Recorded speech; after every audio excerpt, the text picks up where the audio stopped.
18वं शतक जेव्हा संपूर्ण भारतवर्षात अशांती आणि अराजकता माजली होती, हिंदू धर्मावर संकटाचे नभ दाटून आले होते, तेव्हा एका दिव्य विभूतीनं धर्माची पुनर्स्थापना करून अत्यंत असाधारण काम केलं.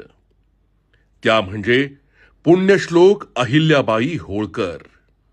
सोमनाथ, पुष्कर, काशी, अयोध्या, उज्जैन अशा सर्व पवित्र नगरींमधील आमच्या इष्ट आराध्य देवतांच्या मंदिराचा जीर्णोद्धार आणि पुनर्निर्माण केलं. धर्माचं रक्षण करायचं असेल तर धार्मिक स्थळांचं पुनरुत्थान करावं लागेल, ही दूरदृष्टी त्यांच्यात होती.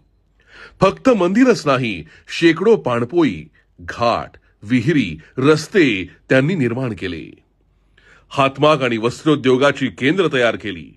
गुन्हेगारांना कठोर शासन केलं आणि गुणवंतांचा, कलाकारांचा यथोचित सत्कार केला.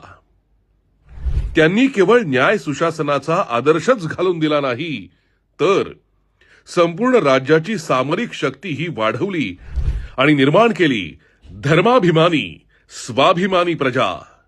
एका सामान्य कुटुंबातून येऊन एक कुशल सम्राज्ञी बनणाऱ्या या थोर राणीचे आपल्यावर अनन्य उपकार आहेत. आणि म्हणूनच संपूर्ण भारत थाटात साजरी करतोय पुण्यश्लोक अहिल्यादेवी होळकरांची 300वी जयंती.